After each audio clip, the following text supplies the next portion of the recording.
Remember, although there's lots of copycat channels out there ripping me off, there's only one dead bug. So get the real deal. You know the score.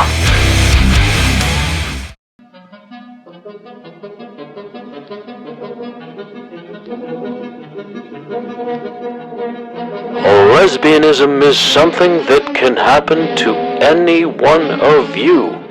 If you have feelings that may be related to lesbianism, contact your local pastor or minister. Most lesbians have a leader, or what is known as a dyke or a butch. The dyke or the butch are easily recognizable, but do not attempt to approach them by yourself.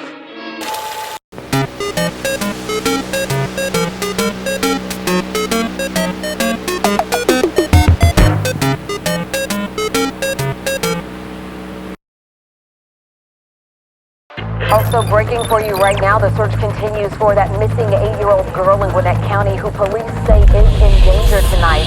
This is the second cold night that Amari Hall from Peachtree Corners has been away from her home, away from her mother. Good afternoon, and thank you all for coming today. Before I start here, I want to walk you quickly through our investigation and where we stand in the case involving Nicole Amari Hall. On Sunday, November the 20th, at approximately 9:15 a.m., Gwinnett County officers responded to a call of a missing child at 7049 Jimmy Carter Boulevard. This is the location for the Hometown Studios. When we arrived, we met with Brittany Hall, who reported that her child, Amari Hall, had been missing since approximately midnight the previous night. I went outside. I went to go around the whole place. I went twice. I did not see her. I called 911. Yeah, sure, they might think they're special, but they kill like the rest of us. Death by Lesbian.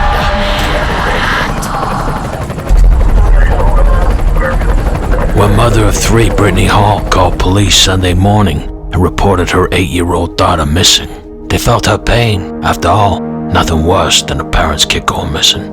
The quiet 8-year-old also had autism. She was very insular and shy. She could have been playing, got lost, abducted, and with temperatures dropping, and even worse, pedophiles in the area, there was a race against time, and they immediately started a search. But as cops interviewed the mother, they couldn't help notice her lesbian lover sitting in the background eating a peanut butter and banana sandwich, sipping on a Diet Coke, without a care in the world. And I guess cops figured what she lacked in looks, she made up for in self-discipline. First thing the cops started doing was checking the wooded area around the hotel, but nothing. It seemed the little girl had disappeared, like that peanut butter and banana sandwich had disappeared off that plate. The only difference is that the crumbs weren't licked up this time. But something for investigators didn't add up, and it was more than just a 350-pound woman drinking a Diet Coke. Because when they interviewed the two rotund lovers, their stories kept changing. So investigators decided to interview them separately. The mother figured that her daughter had gone missing between 12 and 1 a.m. A story that instantly brought up red flags for the cops. While Owens, on the other hand, figured it was in the morning that the kid went missing and she'd seen her out playing in the yard. Now investigators had a sickly feeling that the child was already dead. The mother, being the more emotional one, and what cops figured was the weakest link, they started putting pressure on her. I suppose the same kind of pressure that her lover put on a chair every time she sat on it. And as they pushed her to make a deal, she finally came clean that her daughter was dead, and that it was a sandwich-eating lover who murdered her. And it was then that they went and picked up Celeste Owens. Well, they probably didn't pick her up. Probably pushed her, even rolled her. When cops, directed by the mother, went to the location that she said her daughter was, they were shocked what they found. She was in a garbage bag, thrown into a dump site with old tires and mattresses. And she'd been beaten to death by her mother's minge-munching, peanut butter and banana loving partner. Try saying that 4 times in a row. With fractures and broken bones going back months. But the most sickening discovery was yet to come. Cops found videos on both of the women's phones of the lesbian couple torturing and beating all 3 of their children like some sort of sick game, stamping on their heads, on their body, torturing them for pleasure, duplicit in their sick abuse of young children. And I guess these 2 fine ladies never heard about how Black Lives Matter.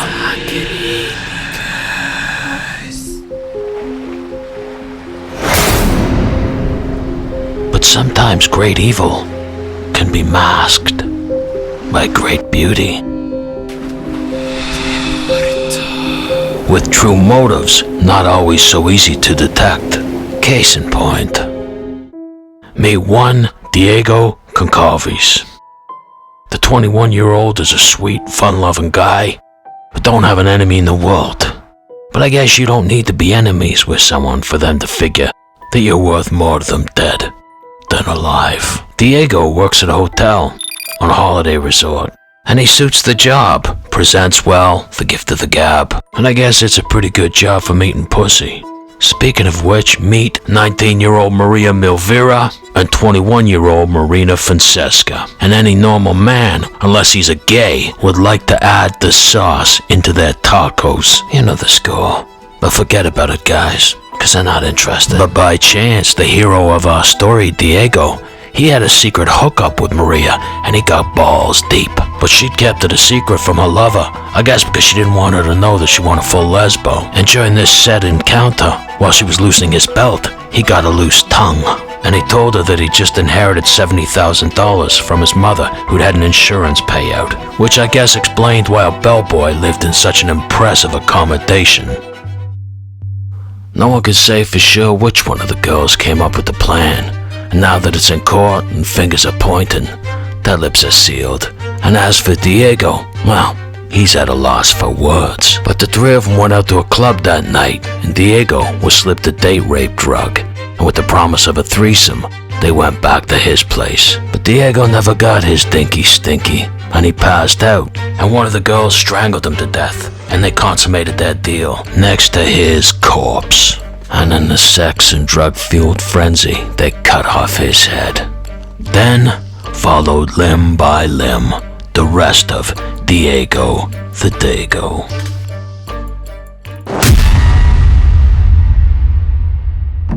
It is believed that the 2 lovers spent a week in Diego's apartment with his body parts, using his severed finger to access his bank account and social media. And I guess when the smell got too much, they took his torso and threw it in the back of the trunk of his car, and they drove it out to the seaside on a cliff, throwing the torso in the ocean, leaving his car parked there. And when the cops found it, they'd figure it was a suicide. And they emailed his work, telling him that he'd quit, and they could take their job and shove it, posting on his Facebook page, telling friends he was taking an extended vacation and going off the grid. And when the money ran out, they took Diego the Dago's magic finger, the one that had fingered Maria, and they took it and the rest of them and threw it in the ocean. But when Diego's mom tried the phone and he didn't answer, and she phoned his work and found out he'd quit, well, the gig was up, because the mom knew Diego would never pack in his job. When police entered Diego's apartment, the homicidal lovers were in bed together. Nice. That's fucking nice. And the gig was up. When the lovers were first booked into custody, they were tight-lipped.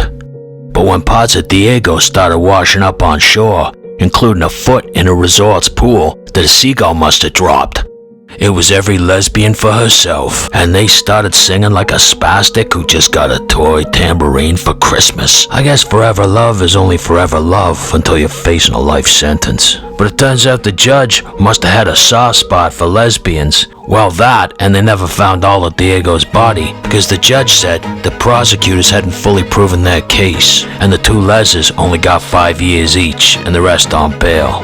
Poor Diego. I guess the moral of this story is, Diego, never lose your head over a piece of ass.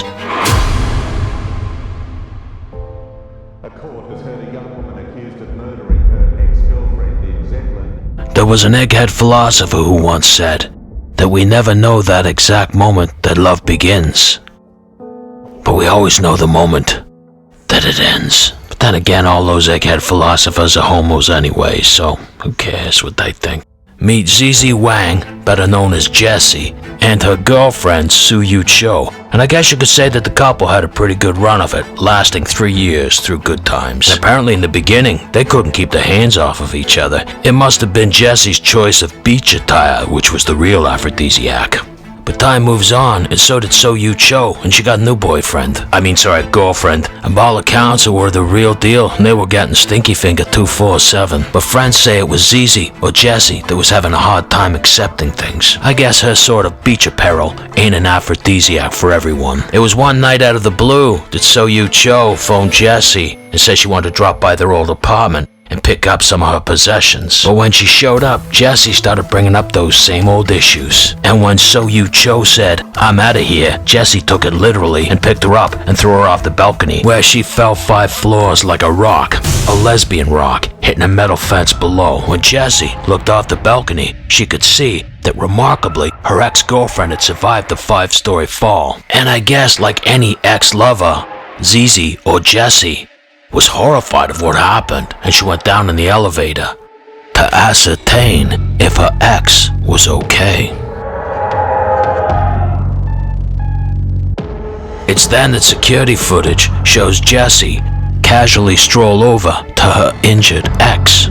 Words are exchanged, and she returns to her apartment. Getting back into the elevator, where she takes a moment to fix her hair. What the fuck?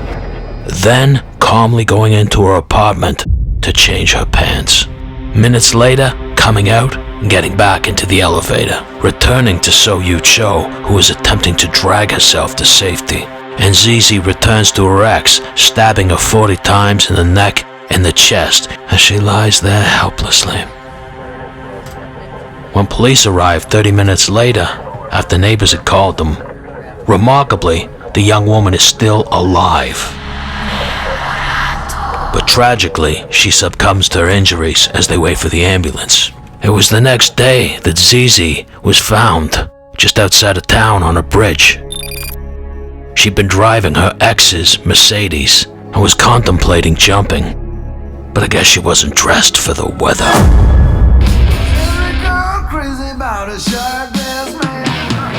Oh, come on, you can't tell me I'm the only one who thought of ZZ Top, a classic band that should not be forgotten.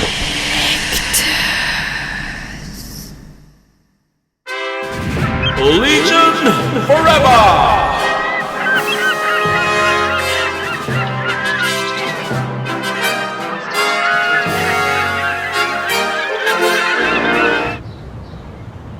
That book says no more.